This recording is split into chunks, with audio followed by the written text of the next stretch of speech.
Halo, saya Raul Gandhi. Kita ketemu lagi dalam Cerita Mogan. Cerita Mogan kali ini kita akan membahas tentang sakramen inisiasi. Maka pertanyaan umat yang sering ditanyakan kepada kami para imam adalah, mengapa harus inisiasi? Mengapa harus menerimakan sakramen inisiasi? Nah, Bapak Ibu dan saudara-saudari yang terkasih dalam Kristus, pertanyaan ini pertanyaan mendasar bagi iman kita. Mengapa kita harus menerima sakramen inisiasi secara lengkap? Lalu muncul pertanyaan lagi, memangnya tidak cukup toh hanya dibaptis saja? Lalu apa pentingnya sakramen Ekaristi dan sakramen Krisma? Mungkin ada yang berpikir ini kan hanya serangkaian ritual gerejawi, sebuah tradisi yang harus dijalani. Tetapi ingat, gereja mengajarkan sesuatu yang jauh lebih dalam dan juga indah. Menerima ketiga sakramen inisiasi, yaitu baptis, ekaristi, dan krisma, bukanlah seperti mencentang daftar tugas atau daftar belanjaan kita. Ini adalah sebuah perjalanan tunggal, sebuah proses menjadi anggota keluarga Allah secara utuh dan juga penuh. Bayangkan seperti ini. Untuk menjadi warga negara suatu bangsa, ada 3 tahap. Tahap yang pertama, Anda harus dilahirkan di negara itu. Ini adalah baptisan. Yang kedua, Anda harus diberi makan dan dipelihara agar tumbuh kuat sebagai warga negara. Ini adalah ekaristi. Dan yang ketiga, saat dewasa, Anda itu diakui, diberi hak dan tanggung jawab penuh untuk membela dan mewartakan kebesaran bangsa Anda sendiri. Ini adalah krisma. Maka ketiganya adalah satu kesatuan yang tidak dapat terpisahkan. Tanpa salah satunya, kewarganegaraan kita tidaklah lengkap. Demikian pula dengan kehidupan rohani kita. Maka kesempatan kali ini mari kita bedah satu persatu dengan dasar yang kuat dari ajaran gereja Katolik kita. Yang pertama adalah sakramen baptis, itu sebagai pintu gerbang kehidupan baru. Sakramen baptis adalah fondasi dari seluruh kehidupan Kristiani. Inilah pintu gerbang yang membuka akses kita kepada sakramen-sakramen lainnya. Lalu apa yang terjadi saat kita dibaptis? Yang pertama, kita dilahirkan kembali.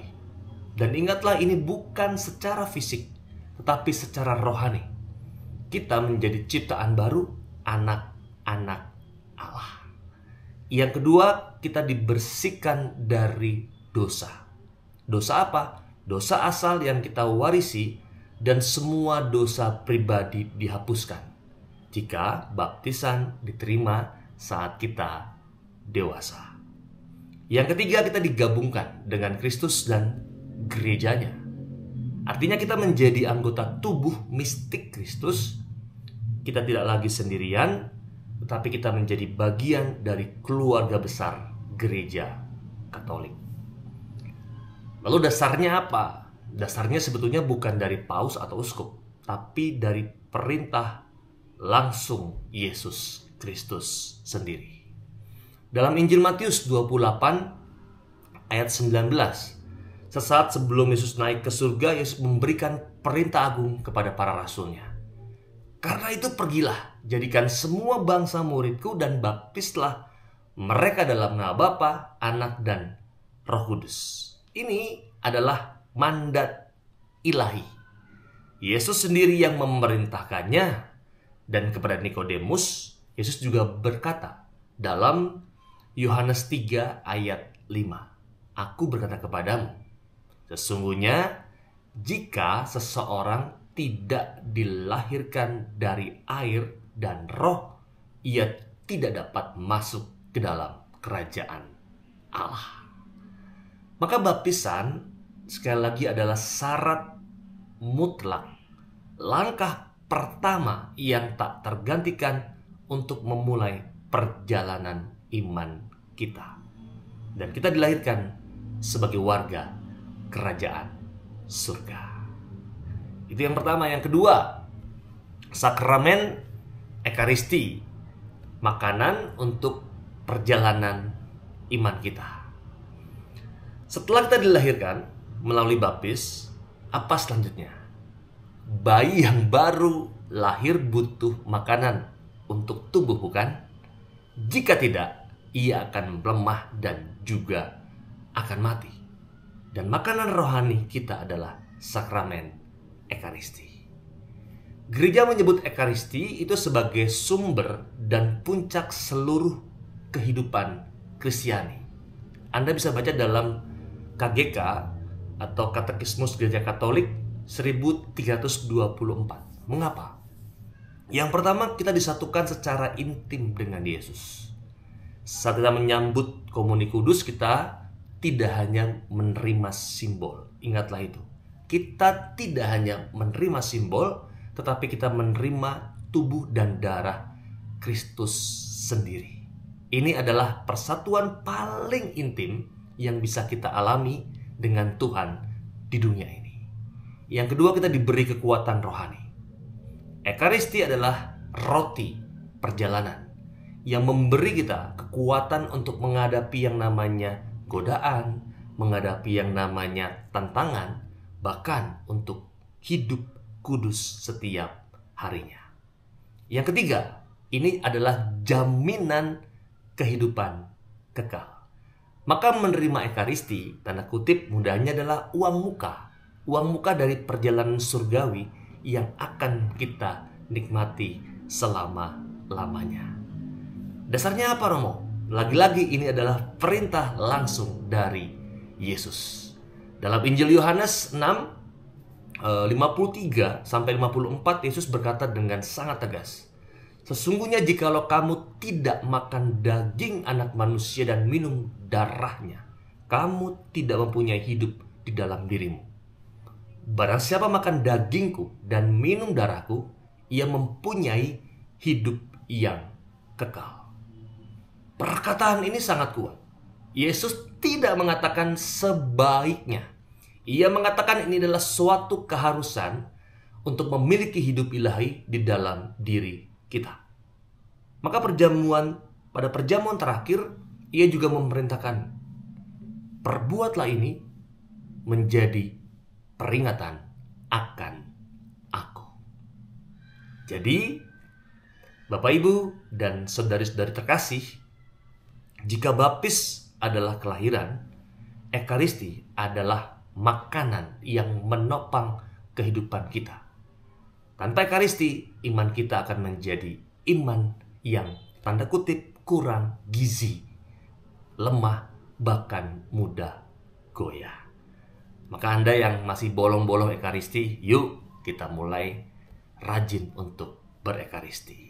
Itu yang kedua. Yang ketiga adalah sakramen Krisma, penguatan untuk perutusan atau pengutusan. Kita sudah dilahirkan, sudah diberi makan. Lalu apa? Kita tidak dijadikan anak Allah hanya untuk berdiam saja. Kita dipanggil untuk menjadi saksi Kristus di tengah dunia ini. Untuk tugas itu, makanya kita butuh kekuatan khusus. Dan kekuatan inilah yang kita terima dalam sakramen Krisma. Sakramen Krisma adalah Pentakosta pribadi kita. Apa yang terjadi ketika kita menerima sakramen Krisma? Yang pertama, rahmat baptisan kita disempurnakan. Kita diikat lebih erat sebagai anak Bapa dan dipersatukan lebih teguh dengan Kristus. Yang kedua, kita menerima kepenuhan karunia Roh Kudus. Maka sama seperti para rasul yang menerima Roh Kudus di hari Pentakosta, kita diberi kekuatan, kita diberi keberanian, kita diberi hikmat untuk hidup sebagai orang Kristen yang dewasa. Yang ketiga, yang pasti kita diutus secara resmi. Kita diberi materai. Materai apa? Materai rohani untuk menjadi saksi, untuk mewartakan Injil, dan untuk membela iman kita dengan perkataan dan juga tentunya perbuatan-perbuatan kita. Lalu dasarnya apa, Romo? Dasarnya praktik ini sudah ada sejak zaman para rasul. Dalam Kisah Para Rasul 8, 14 sampai dengan 17, kita membaca bahwa Filipus telah membaptis orang-orang di Samaria. Namun itu belum cukup. Para rasul di Yerusalem mengutus Petrus dan juga Yohanes. Keduanya pergi ke situ dan berdoa untuk mereka, supaya mereka menerima Roh Kudus. Kemudian keduanya menumpangkan tangan di atas mereka, lalu mereka semua menerima Roh Kudus. Ini menunjukkan dengan sangat jelas bahwa sejak awal mula ada sebuah ritus terpisah setelah baptisan untuk menganugerahkan Roh Kudus secara khusus. Dan sakramen Krisma adalah kelanjutan langsung dari praktik rasuli ini. Lalu apa yang menjadi sebuah kesimpulan dalam Cerita Mogan kali ini? Bapak, Ibu, saudari-saudara, jadi mengapa kita harus menerima sakramen inisiasi secara lengkap? Jawabannya karena ketiganya adalah satu kesatuan anugerah Allah yang tak terpisahkan, yang tidak bisa dipisahkan. Ingat, baptis menjadikan kita anak-anak Allah. Ekaristi memberi kita makan dengan tubuh Kristus sendiri agar kita menjadi pribadi yang kuat. Krisma menguatkan kita dengan Roh Kudus untuk menjadi saksi-saksinya. Dilahirkan, diberi makan, lalu diutus. Itulah jalan menjadi seorang Katolik yang penuh dan dewasa dalam iman. Ini bukanlah beban. Ingatlah, ini bukan beban atau kewajiban yang memberatkan kita, melainkan sebuah undangan istimewa dari Allah untuk masuk sepenuhnya ke dalam kehidupannya, untuk menerima semua anugerah yang telah Ia sediakan bagi kita. Maka ajakannya dalam kesimpulan ini, yuk mari kita menghargai setiap sakramen-sakramen ini. Bagi yang belum lengkap, kejarlah. Masih ada tahun-tahun ke depannya. Bagi yang sudah menerima sakramen inisiasi, hiduplah dari rahmat yang telah kita terima.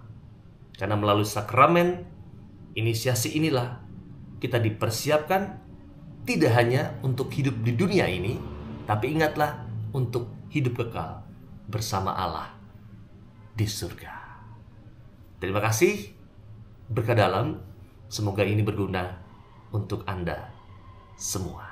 Kita ketemu lagi dalam Cerita Mogan yang berikutnya yang juga tidak kalah menarik. Kita akan membedah banyak harta karun dalam gereja Katolik ini. Sampai ketemu lagi. Bye-bye.